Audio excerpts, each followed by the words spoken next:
الرحمن الرحیم۔ آج ہم میر تقی میر کی غزل کی تشریح کریں گے۔ میر تقی میر اردو غزل کے بہترین اور عظیم شاعر ہیں کہ جن کی شاعری میں سوز و گداز اور غم کی کیفیت نمایاں نظر آتی ہے۔ سال اول کے حوالے سے آج میر تقی میر کی غزل ہمارے سامنے ہے اور انتہائی مشہور ان کا یہ شعر ہے جو ضرب المثل بن چکا ہے۔ تو باقاعدہ ہم اس کی تشریح شروع کرتے ہیں۔ جی، شعر نمبر 1 ہمارے پاس ہے۔ پتا پتا بوٹا بوٹا حال ہمارا جانے ہے، جانے نہ جانے گل ہی نہ جانے باغ تو سارا جانے ہے۔ جی، انتہائی خوبصورت شعر، اور میر اس شعر میں عاشق صادق کی حالت زار کا ذکر کرتے ہیں کہ ہماری خراب حالت، ہماری خستہ حالی کی خبر سارے زمانے کو ہے، لیکن جس کو خبر ہونی چاہیے، جس کو ہماری اس حالت زار کا پتہ ہونا چاہیے، وہی محبوب ہستی اس بات سے لا علم ہے۔ بقول مومن خان مومن، کیوں سنے عرض مضطرب مومن، کیوں سنے عرض مضطرب مومن، صنم آخر خدا نہیں ہوتا۔ یعنی اللہ تعالیٰ کی ذات تو ہمارے سارے گلے شکوے سن لیتی ہے، لیکن جو لوگ ہیں، جو ہمارے جیسے بندے ہیں اللہ کے، وہ ہماری باتیں، ہمارے گلے شکوے سننے کو تیار نہیں ہوتے۔ تو بالکل ایسا ہی عاشق صادق کے ساتھ ہے کہ یہاں پہ انہوں نے مثال بڑی خوبصورت سی دی ہے کہ ایک چمن کا منظر پیش کر دیا ہے۔ وہ یہ کہتے ہیں کہ جس طرح سے ہر پتے، ہر درخت، پودے کو مشکلات سے آگاہی ہوتی ہے، لیکن اگر بے خبر ہے تو وہ اس گلستان کا خوبصورت پھول ہے۔ یہاں پہ پتا پتا بوٹا بوٹا سارا حال جانتا ہے، لیکن جو گل ہے، گل سے ہم گلاب بھی لے سکتے ہیں، یعنی گلاب کا پھول چمن میں کھلے ہوئے سارے پھولوں میں نمایاں نظر آتا ہے، تو گل کو ہی کسی چیز کی خبر نہیں ہے، وہ بے خبر ہے، بلکہ اسے اپنی ہی حالت سے، اپنی ناز برداری سے، اپنی اداؤں سے ہی فرصت نہیں ہے۔ اب یہاں پہ شاعر نے ایک طرح سے چمن سے یہ دنیا بھی مراد لی ہے کہ اس دنیا کے لوگوں کو ہمارے غم و آلام کی سب خبر ہے، لیکن جسے واقف حال اور محرم راز ہونا چاہیے، وہی بے نیازی سے کام لیتا ہے، وہی بے مہری سے کام لیتا ہے، اور اسے ہماری حالت زار کی کوئی پرواہ نہیں ہے۔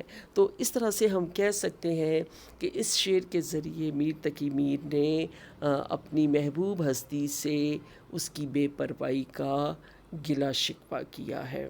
ایک شعر اسی طرح سے اسی موضوع پہ ہے کہ ان لبوں نے نہ کی مسیحائی، ان لبوں نے نہ کی مسیحائی، ہم نے 100 طرح سے مر دیکھا۔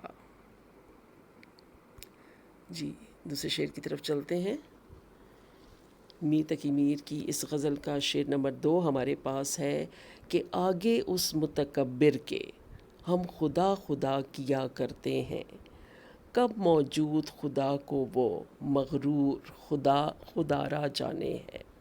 یعنی وہ مغرور، وہ متکبر اپنے آپ کو ہی سجانے اور سنوارنے کی فکر میں رہتا ہے، اور اسے اپنی ہی حالت سے، اپنے ہی جو ہے وہ خود کو سنوارنے سجانے سے فرصت نہیں ملتی، تو وہ ہماری خبر کیا لے گا۔ تو انتہائی جو ہے وہ ایک منفرد سا انداز شکوے کا انہوں نے بیان کیا ہے کہ شاعر اس شعر میں محبوب کے خود پرست اور مغرور ہونے کی طرف اشارہ کرتے ہیں. کہتے ہیں کہ ہمارے محبوب کو اپنے غیر معمولی حسن پر ناز ہے اور اسی پر وہ اتراتا ہے، حالانکہ یہ ناز اس پر جچتا نہیں ہے، کیونکہ اگر وہ حسین و جمیل ہے تو حسن تو اللہ تعالیٰ کا عطا کردہ ہے، اس میں محبوب ہستی کا تو کوئی عمل دخل نہیں ہے. لیکن کیا کیا جائے کہ ہم اس مغرور شخص کے سامنے اللہ تعالیٰ کا ذکر کرتے ہیں، ہم خدا خدا اس کے سامنے کہتے ہیں، اللہ تعالیٰ کا ذکر بہانے بہانے سے کرتے ہیں کہ شاید اسے خوف خدا ہو جائے، شاید اس کے دل میں اللہ تعالیٰ کا ڈر ہو اور وہ مجھ پر نظر کرم کر دے، اسے پتہ چل جائے کہ اللہ تعالیٰ کا ایک بندہ صرف اس کی وجہ سے تکالیف سے دوچار ہے. لیکن حالت اس کے برعکس ہے. جب ہم اللہ تعالیٰ کا نام اس کے سامنے لیتے ہیں تو وہ پھر بھی اس خالق دو جہاں سے بے نیاز رہتا ہے. تو اب ہم یہ سوچ کر پریشان ہیں کہ جب وہ نعوذ باللہ اللہ تعالیٰ کا ذکر جو ہے اس کو سن کر بھی توجہ نہیں دیتا، تو ہم پھر اس متکبر اور اس خود پرست شخص کو کیسے نظر آ سکتے ہیں؟ وہ ہم پر جو ہے وہ کیسے نظر کرم کر سکتا ہے کہ ہماری تو حالت ہی اس کے سامنے جو ہے وہ ایک حقیر چیز کی سی ہے. تو اسی کی وجہ سے اور اس کی خود پرستی اور غرور کی وجہ سے ہم بے چینی کا شکار ہیں اور یہ اضطراب ہمیں کسی بھی لمحہ چین نہیں لینے دیتا. اب سب جتنی بھی ہماری پریشانیاں ہیں اس کی وجہ کیا ہے؟ محبوب کا غرور. اور وہ کس چیز پر اتراتا ہے؟ اپنے حد درجہ حسین ہونے پر بہت زیادہ اسے غرور ہے، جس کی وجہ سے وہ ہماری طرف متوجہ ہونے سے قاصر ہے. یہاں پہ میر کا شعر ہم دیکھتے ہیں: اذیت مصیبت ملامت بلائیں، تیرے عشق میں ہم نے کیا کیا نہ دیکھا. جی شعر نمبر 3 کی طرف آتے ہیں. جی عاشق سا تو سادہ کوئی اور نہ ہوگا دنیا میں، جی کے زیاں کو عشق میں اس نے اپنا وارہ جانے ہے. یہاں پہ بہت خوبصورت سا جو ہے وہ انداز اپنایا ہے شاعر نے. کیا کہتے ہیں؟ اب یہاں پہ آپ دیکھیے گا ایک دو الفاظ تھوڑے سے مشکل ہیں. جی کے زیاں، جی سے مراد ہے دل اور زیاں سے مراد ہے نقصان، یعنی دل کا نقصان کر ڈالا ہے. دل کے نقصان سے کیا مراد؟ کہ دل ہم نے اپنی محبوب ہستی کے حوالے کر دیا. اب عشق میں دل کی قربانی دے دی تو اس کو جو ہے وہ شاعر کیا سمجھ رہا ہے؟ اپنا فائدہ. وارہ سے مراد یہاں پہ نفع اور فائدے کے معنوں میں ہے. تو عاشق کی سادگی دیکھنے سے تعلق رکھتی ہے.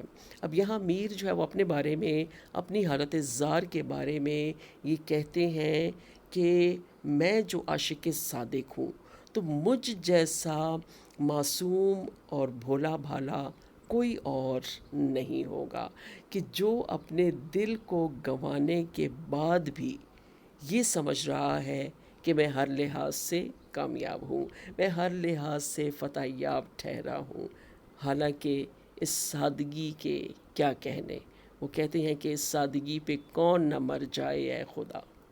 تو در حقیقت عاشق صادق تو مہر و وفا کا پیکر ہے. مہر محبت کو کہتے ہیں. تو مہر و وفا کا مجسمہ ہے جس نے ہر حال میں حق وفاداری نبھانا ہے، اور اس کے لیے اسے اپنے دل و جان کی بھی پرواہ نہیں ہے.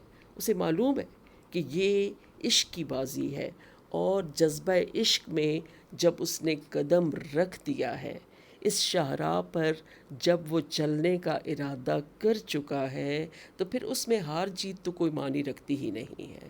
اسی لیے اب جذبہ عشق کا بھرم رکھنا، جذبہ عشق میں اپنی عزت کا خیال رکھنا ایک اولین ترجیح ہے عاشق صادق کے لیے. تو اس لیے اس کا طرز عمل بالکل درست ہے کہ وہ اگرچہ اپنے اس جذبہ عشق میں دل و جان کی قربانی دینے کا تہیہ کر چکا ہے، تو اب وہ اپنی جگہ بالکل درست ہے. وہ صحیح معنوں میں بہتر سوچ رہا ہے، اور اس حوالے سے اس کے اس جذبے کو کوئی عام شخص نہ تو سمجھ سکتا ہے اور نہ ہی وہ اس کے اس نظریے کو درست قرار دے سکتا ہے. حالانکہ اس عاشق صادق کا رویہ بالکل درست ہے اور اس پر انگلی نہیں اٹھائی جا سکتی، نہ اس پر اعتراض کیا جا سکتا ہے. فیض کا شعر دیکھیے گا اس میں کہ یہ بازی عشق کی بازی ہے، جو چاہو لگا دو ڈر کیسا، گر جیت گئے تو کیا کہنا، ہارے بھی تو بازی مات نہیں. جی انتہائی خوبصورت شعر. جی شعر نمبر 4 کی طرف چلتے ہیں اور اس میں دیکھتے ہیں کہ میر نے کیا کہنے کی کوشش کی ہے. جی چارہ گری بیماری یہ دل کی، رسم شہر حسن نہیں، ورنہ دل برے ناداں بھی اس درد کا چارہ جانے ہے. جی انتہائی اہم اور انتہائی پیارا سا شعر ہے میر کا. اب اس میں انہوں نے بڑی خوبصورتی سے گلہ شکوہ کیا ہے. کہتے ہیں چارہ گری، چارہ گری علاج کو کہتے ہیں، بیماری دل، دل کی بیماری، دل کا مرض، رسم شہر حسن نہیں. شہر حسن سے مراد ہے حسن والوں کا شہر، مطلب یہ ہے کہ خوبصورت لوگوں کا علاقہ، یا آپ یہ کہہ سکتے ہیں کہ خوبصورت لوگوں کی روایات، خوبصورت لوگوں کی روایات، یعنی جو محبوب ہستیاں ہیں ان کے طور طریقے کیسے ہیں کہ وہ کبھی بھی مرض عشق کا علاج نہیں کریں گے، کبھی بھی وہ اپنے عاشق کی طرف متوجہ نہیں ہوں گے، یا اپنے لمحے بھر کی توجہ سے ہی عاشق صادق کو سکون اور خوشی کا کوئی لمحہ دینے کا ارادہ نہیں کریں گے. تو چارہ گری یعنی دل کا علاج کرنا حسن والوں کا شیوا نہیں ہے. ورنہ دل برے ناداں، دلبر کس کو کہتے ہیں؟ محبوب کو کہتے ہیں، ٹھیک ہے، جو دل کو اچھا لگتا ہے، جو دل کو پیارا لگتا ہے. اور ناداں کیوں قرار دیا ہے؟ کیونکہ وہ سرے سے کوئی بات سمجھنے کے لیے تیار ہی نہیں ہوتا. تو دل برے ناداں محبوب ہستی کے لیے لفظ استعمال کیا گیا ہے، بلکہ ترکیب استعمال کی گئی ہے. چارہ علاج کو کہتے ہیں. جی کیا کہتے ہیں میر اس شعر میں؟ دل برے ناداں کی ترکیب استعمال کرتے ہوئے کہتے ہیں کہ اگرچہ میرا محبوب میرے دکھوں کا علاج کر سکتا ہے، میرے زخموں کا مرہم جانتا ہے، لیکن یہ بات طے ہے کہ حسن والوں کی فہرست میں کسی کے زخموں پر مرہم رکھنا، کسی کا علاج کرنا، کسی کی چارہ گری کرنا تو لکھا ہی نہیں ہے. کاش کہ محبوب کو ہماری بے چینی کا اندازہ ہوتا، ہمارے مضطرب دل، ہمارے بے قرار دل کی تسکین کا سامان ہو جاتا. یعنی محبوب کو اگر ذرا سی بھی ہماری پرواہ ہوتی تو ہمارے دل کو سکون مل جاتا، اور یہ جو بے چینی اور بے قراری کی کیفیت ہے یہ نہ رہتی.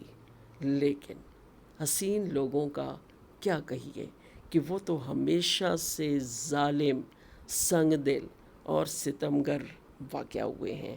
انہیں کیا پرواہ کہ ان کے لیے کون کس طرح سے تڑپتا ہے اور بے قراری کا مظاہرہ کرتا ہے. یہاں پہ دیکھیے گا بڑا خوبصورت شعر اسی حوالے سے کہ ہر چارہ گر کو چارہ گری سے گریز تھا، ہر چارہ گر کو چارہ گری سے گریز تھا، ورنہ ہمیں جو دکھ تھے بہت لادوا نہ تھے.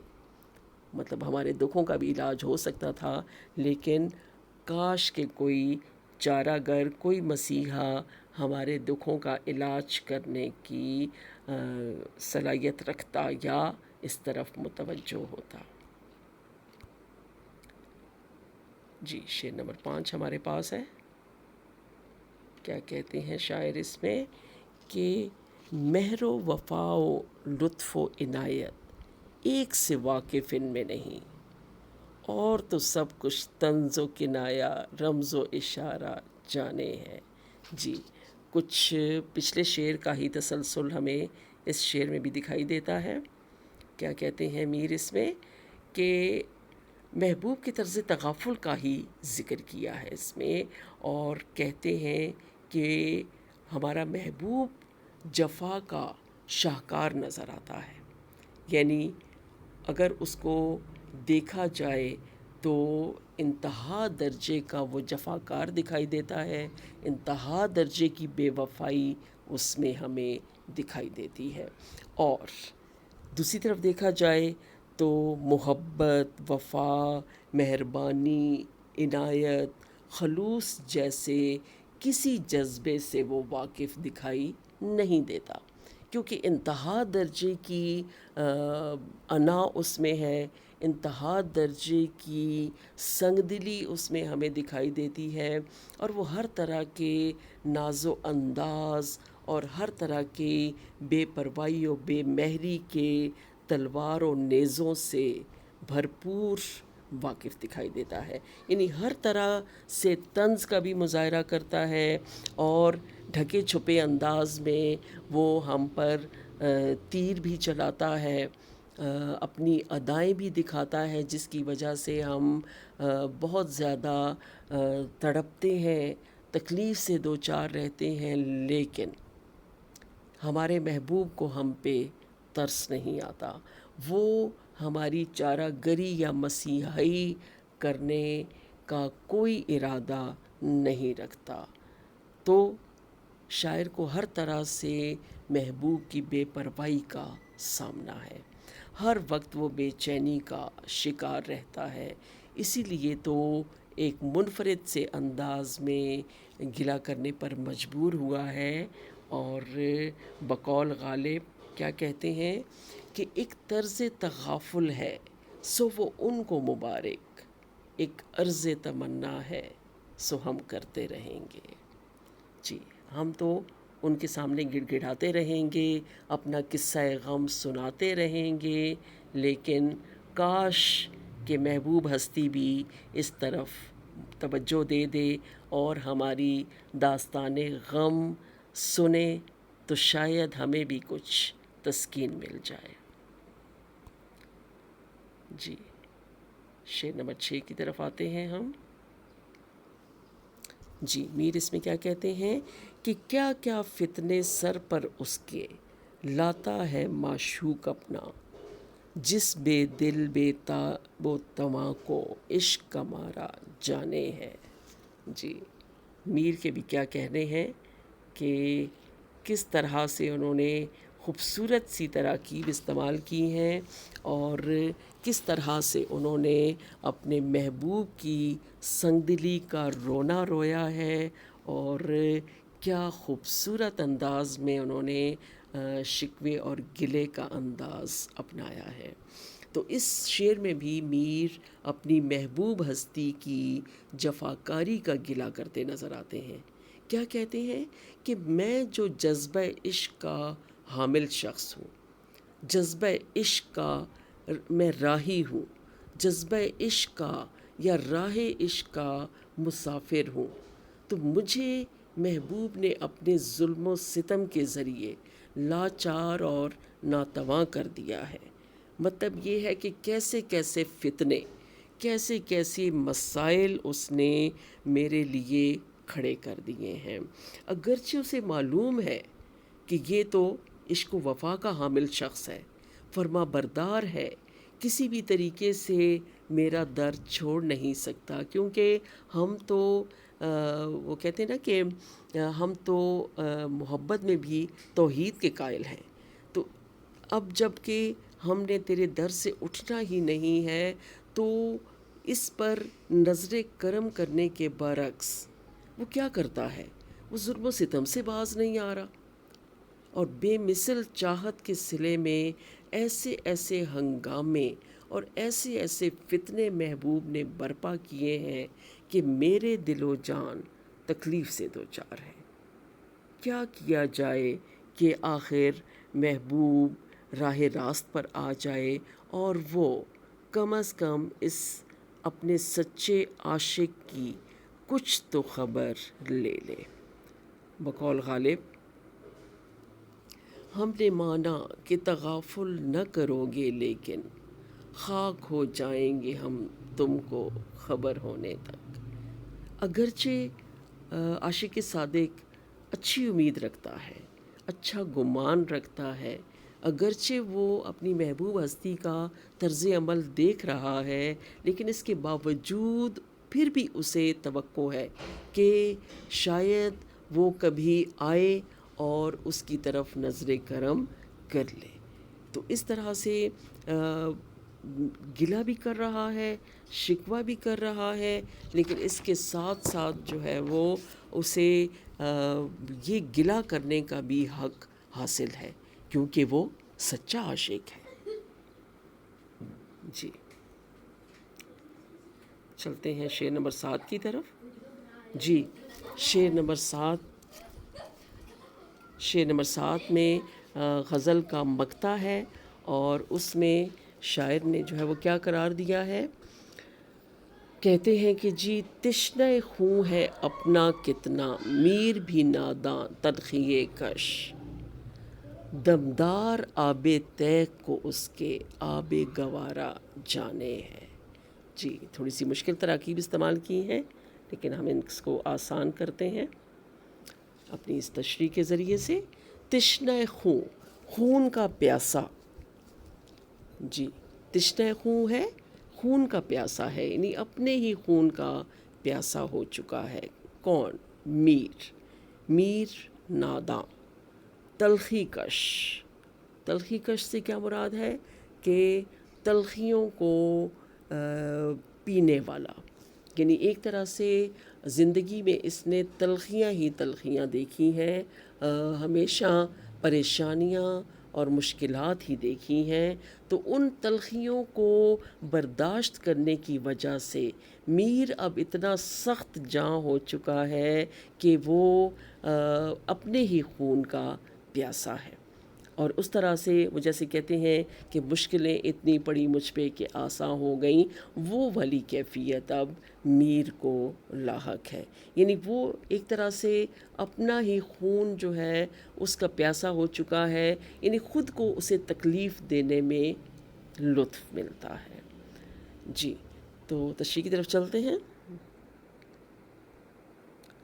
جی، شاعر کہتے ہیں کہ اب میں اذیت پسند ہو چکا ہوں، عشق کی تلخیوں کا اس قدر عادی ہو چکا ہوں کہ محبوب کی تیز دھار سے نکلنے والے خون کو بھی پانی جیسا قیمتی مشروب سمجھ کر پی جاتا ہوں۔ مطلب یہ کہ یہ کہہ سکتے ہیں کہ جو محبوب ہے وہ جب سنگدلی دکھاتا ہے تو اس کی وہ جو ہمارے ارمانوں کا خون کرتا ہے، وہ جو ہمارے خواہشات کا خون کرتا ہے، تو میں اس خون کو بھی ایک قیمتی مشروب سمجھ کر پی جاتا ہوں۔ آسان الفاظ میں ہم کیا کہہ سکتے ہیں کہ محبوب جو بے پرواہی برتتا ہے، ہماری خواہشات کے برعکس کرتا ہے، تو ہم اس ظلم کو بھی ہنس کر قبول کر لیتے ہیں۔ جی، دوسرے معنوں میں ہم یہ کہہ سکتے ہیں کہ میر نادان ہے جو خود ہی اپنے پیر پر کلہاڑی مارتے ہوئے مصیبتوں کو خود ہی دعوت دیتا ہے، اور اپنا دشمن خود ہو چکا ہے۔ کیا دیکھیے کہ میر جو ہیں وہ تلخیاں اور سختیاں سہتے سہتے اب انتہا درجے کے اذیت پسند ہو چکے ہیں۔ بالکل وہی کیفیت ہے جو اس شعر میں ہے کہ ان آبلوں سے پاؤں کے گھبرا گیا تھا میں، جی خوش ہوا ہے راہ کو پرخار دیکھ کر۔ اب جیسے یہ جو تلخی اس شعر میں نظر آ رہی ہے، بالکل وہی تلخی میر نے اپنے شعر میں بیان کی ہے۔